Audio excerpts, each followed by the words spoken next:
ಹಳ್ಳಿಗಡಿಯ ಪಕ್ಕದ ಪುಟ್ಟಮನೆ. ಬಡ ರೈತ ರಘು ತನ್ನ ಪುಟ್ಟ ಹೊಲವನ್ನು ಹಗ್ಗದಂತ ಹಿಡಿದು ಜೀವಿಸಿದವನು. ಅವನ ಮನೆಯು ಕಚ್ಚಾ ಗೋಡೆಯಿಂದ ತಯಾರಾದ ಮಣ್ಣಿನ ತೊಟ್ಟಿಲು.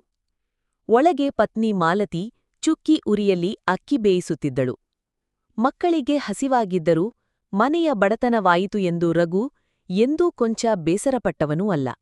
ಆದರೆ ಸಾಲದ ಒತ್ತಡ, ಮಳೆಯಿಂದ ನಾಶವಾದ ಬೆಳೆಗಳು, ಮಾರುಕಟ್ಟೆಯಲ್ಲಿ ಬೆಲೆ ಇಳಿಕೆಯಿಂದಾಗಿ ಅವನ ಬದುಕು ನಿತ್ಯ ಕಠಿಣವಾಗಿ ಹೋಗುತ್ತಿತ್ತು. ಪ್ರತಿದಿನ ಬೆಳಿಗ್ಗೆ ಮುಂಜಾನೆಗೆ ಎದ್ದು ಎತ್ತುಗಳೊಂದಿಗೆ ಹೊಲದ ಕಡೆಗೆ ನಡೆದು ಹೋಗುತ್ತಿದ್ದ. ಒಣಗಿದ ಮಣ್ಣಿನಲ್ಲಿ ಹಿತ್ತಲನ್ನು ಹರಿಸುತ್ತಾ ಹಗಲು ಬಿಸಿಲನ್ನು ಲೆಕ್ಕಿಸದೆ ದುಡಿಯುತ್ತಿದ್ದ. ಕಣ್ಣು ಮಿಟುಕಿಸಿದರೆ ಹೊತ್ತಾಗುತ್ತಿದ್ದ ಹತ್ತಿರದ ಬಾವಿಯಲ್ಲಿ ನೀರು ಇಲ್ಲದಿದ್ದರೂ ನಿರೀಕ್ಷೆಯಿಲ್ಲದ ಬಿತ್ತನೆಯಿಡುತ್ತಿದ್ದ. ಒಂದು ದಿನ ಹತ್ತಿರದ ಜಮೀನಿನ ಗೆಳೆಯ ಗೋವಿಂದ ಬಂದು ಹೇಳಿದ, ಏ ಬಡ್ರ ರಘು, ಈ ತಾತ್ಕಾಲಿಕ ಬೆಳೆ ಬಿಡು, ನಾನೀಗ ಬಹುಬಾಳಿಕೆ ಬೆಳೆ ಮಾಡ್ತೀನಿ, ನೀನು ಪ್ರಯತ್ನ ಮಾಡು, ನಿನ್ನ ಶ್ರಮ ವ್ಯರ್ಥವಾಗದಿರೋದು ಖಂಡಿತ. ರಘು ಮೊದಲು ಸಂಶಯಪಟ್ಟು ನೋಡಿ ನಿಂತನು. ಆದರೆ ಆ ರಾತ್ರಿ ಮಾಲತಿಯೊಂದಿಗಿನ ಚರ್ಚೆಯು ಅವನ ನಿರ್ಧಾರವನ್ನು ಬದಲಾಯಿಸಿತು. ನಾವು ಪ್ರಯತ್ನಿಸಲೇಬೇಕು, ಬದಲಾವಣೆಗೆ ಹೆದರುವುದಿಲ್ಲ ಎಂದಳು ಮಾಲತಿ ಗಟ್ಟಿಯಾಗಿ. ನಂತರ ದಿನಗಳಿಂದ ರಘು ನೈಸರ್ಗಿಕ ಕೃಷಿ ಬಗ್ಗೆ ತಿಳಿಯಲು ಗುರು ದೇವಪ್ಪನ ಬಳಿ ಹೋದನು. ಮಾವಿನ ಎಲೆಗಳಲ್ಲಿ ಗೊಬ್ಬರ ತಯಾರಿಸಿದ. ಎತ್ತರದ ಬೆಳೆಗಳು ಬೆಳೆಯುವಂತಾಗಿ ಮಣ್ಣಿಗೆ ಜೀವ ತಂದ. ಬಿತ್ತನೆ ಮಾಡಿದ ಬೀಜವೂ ಹೈಬ್ರಿಡ್. ಮಾಲತಿಯ ಸಹಾಯವೂ ಪ್ರತಿ ಹಂತದಲ್ಲಿ ಜೊತೆಯಾಯಿತು. ಹೊತ್ತಿನಲ್ಲಿ ಜೊತೆಯಲ್ಲಿ ಉಳುಮೆ ಮಾಡುತ್ತಿದ್ದ ಇಬ್ಬರು ಗಂಡ ಹೆಂಡತಿ. 3 ತಿಂಗಳು ಕಳೆದಾಗ ರಘು ಹೊಲ ಹಸಿರಿನಿಂದ ತುಂಬಿತು. ಎಳ್ಳು, ಮೆಣಸು, ಸೋರಗಸು, ಧಾನ್ಯ, ಹಣ್ಣುಗಳ ತರಕಾರಿ, ಆಲ್ ಲಶ್ ಅಂಡ್ ಫುಲ್. ಕೊಯ್ಯುವ ದಿನ ಬಂದಾಗ ಅವನ ಹೃದಯ ಸಂತೋಷದಿಂದ ತುಂಬಿತು. ಮಾಲತಿಯು ಕೂಡ ಕಾಳಜಿಯಿಂದ ಎಲ್ಲಾ ತರಕಾರಿ ಕಟಾವನ್ನಲ್ಲಿಟ್ಟು ಮಾರುಕಟ್ಟೆಗೆ ಸಾಗುವ ಸಿದ್ಧತೆ ಮಾಡಿಕೊಂಡಳು. ಆ ದಿನ ಮೊದಲ ಬಾರಿ ರಘು ತನ್ನ ಹೊಲದ ಉತ್ಪನ್ನವನ್ನು ನೇರವಾಗಿ ಹಳ್ಳಿಯ ಮಾರುಕಟ್ಟೆಗೆ ಕೊಂಡೊಯ್ದ.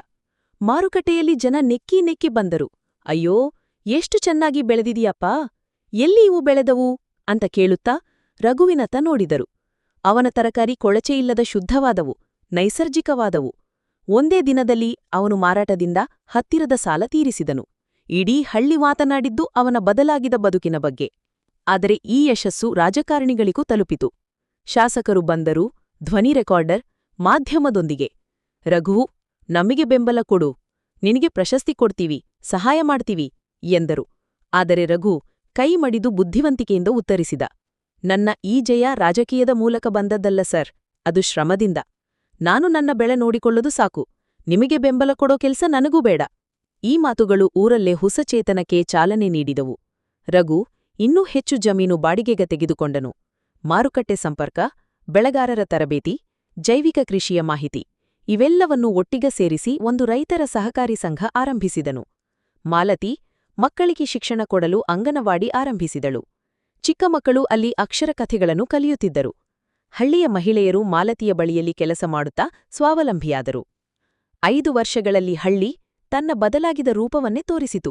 ಪ್ರತಿಯೊಬ್ಬ ರೈತನ ಮನೆ ಮೇಲೆ ಟಿನಿಶೀಟ್, ಮಡಿಲಲ್ಲಿ ಬೆಳೆದ ಬೆಳೆ, ಮಕ್ಕಳಿಗೆ ಪುಸ್ತಕ, ಹೆಂಡತಿಗೆ ಗೌರವ.